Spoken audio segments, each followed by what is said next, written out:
Hi, I'm Randy Oliver. My son Eric asked me to shoot a video showing people who have bought a nuke how to install that nuke. I'm going to assume that you are getting a nuke. It could come in a wooden box, but this is a Pro Nuke box, which a lot of them are sold in. If you get one from us, you're going to see an X on one of the openings. That means that is the entrance that they were accustomed to using. So if you were to open the opposite entrance, the bees would be confused. So when you place your nuke down, when you get home, you're going to do this. You're going to pull this tab out slightly, slide it up, and it will lock in place, and then the bees can start flying freely. If you need to close it for transport, push in at the top first, and then it'll slide right down, and hook this little tab right here behind, and then this will, safer transport, give the bees ventilation, but keep them inside the box. So here is a nuke that we put down on the ground. They have come out, and they will come out immediately if the nuke is strong, and you can see them bearded on the front, and they will soon start sending out foragers and orienting to the area. So you can let them sit like this for at least a day to calm down from the disturbance, so they'll be less defensive. If it's a very strong nuke and it's bearding out, they probably need to be transferred to a larger hive immediately, like that day or the next day at the soonest, because they will be likely to swarm because there's so many bees in here. This looks like it's a strong nuke. So I have over here a box, a single, ready to put it in. We don't paint our boxes, that's why. Okay, so first thing, you're going to light your smoker. So get the bottom fuel going, then start adding your fuel. Now at this point, sparks won't come out. And I puff slowly. Most beginners make the mistake of puffing quickly. You only need enough puff to get oxygen to there. And if you puff fast, you actually cool the coals down and you may put the smoker out. So nice slow puffing. I want to see white smoke coming out as I add my fuel. If the white smoke stops, slow down and slow puffs until you see white smoke. White smoke is much more effective to on the bees change their behavior than is gray smoke. So now we have clean white smoke coming out, nice and cool. So that's just fine here. Okay, so now I will prepare my box right here. So let's see. Scrape out the rabbit. If it's a used box, get the purpose out of the rabbit. So it's prepared.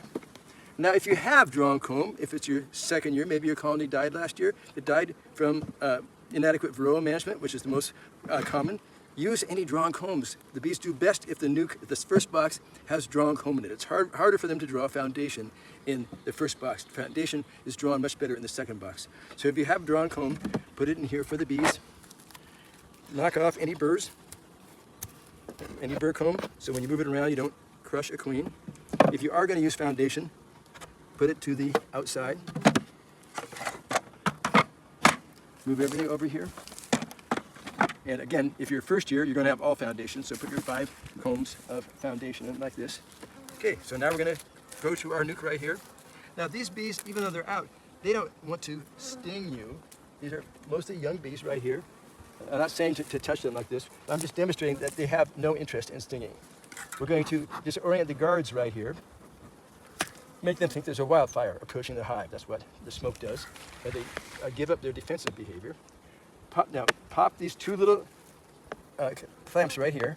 Lift it up slightly and give a puff of smoke immediately below the lid. That will distribute the smoke over the top bars. Then you can take this off. Make sure the queen is not on the cover and dump the bees into there. So now here is our nuke right here. This nuke is been strong and well established in this colony. You can see there's burr comb built here. That makes it much more difficult. And I chose this nuke intentionally with burr comb to show you what to do. So this first one right here, we can pull out, push it over, get it clear. And there's a little ridge right here, so it often helps to lift that comb over that little ridge. Grab this and lift it out. Use your middle finger to push down, lift this up. Okay, making sure that you don't scrape the queen off. So here's a comb of honey here. I can knock off this burr comb right now. And this is problematic right here. See how this is drawn out deeper? Now there's no honey in here, so we can fix this easily. We don't want that wide right there. So I'm going to take these bees right here, shake them off, and then take this, this comb and just knock down this high spot. The bees will repair all this just fine. I'm going to take it down to the width of the end bar right here. Cut off any more burr comb here. Okay, then if I place this next to a drawn comb, they will repair this straight so you don't have uneven combs. So put that in there. Shaking the bees does not bother them at all. Now the rest of the combs are very easy. we can cut off any burr comb on the top right here. You want to make sure you cut these off, because when you pick this frame up, if you drag, watch right here, watch right here. If you drag up here, it's going to drag across, and you can kill your queen easily by dragging that burr comb. So we're going to cut that burr comb off as we remove it. Lift this comb up, and we can take a look. Lots of nice bee bread right here. Here's the bees, the honey stored up above. No brood on this comb, so we can put that in. What is brood, Brandy? Brood is the baby bees, okay? So you didn't see the larvae inside there. So we're going to look to see if we have some brood here. And depending on how long the nuke's been there. So this is all young larvae in this nuke. So can you zoom in, get enough light to see the young larvae in there, in the jelly? So this queen has been laying very well. These larvae are all about 2 to 3 days old. So that means the eggs were laid 5 to 6 days ago. And here's our queen bee right here, jumping out at us. She's walking around. She's looking for a cell to lay eggs in. Here's a drone bee over here with the big eyes. So we're very careful. We know where our queen is now, so that means we can relax. We're not going to hurt her if we're careful now. So I can put the queen in here. We'll be careful when we put the next frame in next to the queen, not to harm her. Do you have a question, Jennifer? Yeah, how do I have to clean up that comb? You don't have to clean this up, but when you have it out, this is your chance. Make sure the queen's not right there, and clean off burr comb. This is your chance. Now here is a comb with sealed brood. So this is past the larva stage to the pupal stage, interspersed with bee bread, the pollen that they brought in.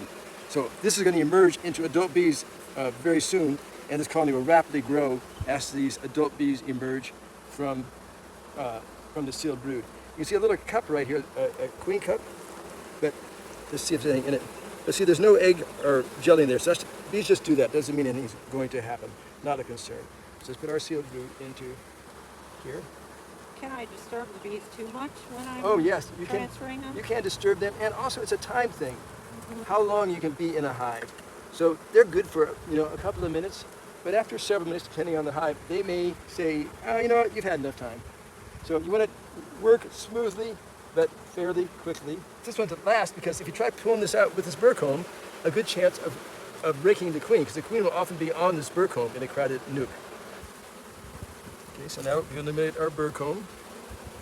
This is a comb of reserves of bee bread and honey right here, the bee bread right here, honey and nectar right here. So we can carefully, gently put this one in here. And now at this point, we can put the lid on the hive. Oh, I just saw you push those frames together. Oh, great, yes. So here's what I suggest. If you pry right here, see how this wood moves? You're putting all the strain on the staple. So pry like this, go down and pry over hard, and squeeze any propolis out between the end bars. You'll get 3/4 of an inch of clearance here. 3/4 of an inch here. And now, same way, pull towards the center and split the difference. And now next time you go back in this hive, everything will be perfectly spaced except for some. And there's bees left in this box. You guys could just shake them over the top bars, which is the easiest way, but I thought you'd like to see something here. And again, these bees right here are not interested in stinging, okay? I'm not suggesting you try this, but if you're gentle with them, they're not interested. Now, if we put them in front of a hive, they will recognize where that smell is. You see some pause and put their abdomens up, expose their nasinoff gland, this little light-colored gland here. They're putting out the scent of lemon geraniums, which tells any other bees where to go. So let's watch this now.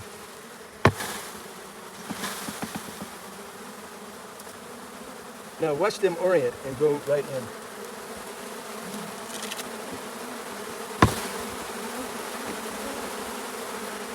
While they're doing that, you can watch, if the queen is here, you'll see her easily. So right over here.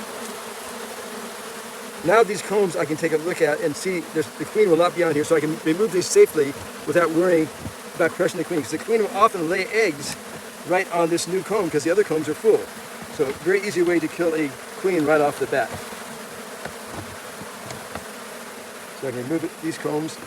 It's not necessary unless the weather's cold, but if you put a little bit of smoke right on the back side of them, then that will get them moving towards the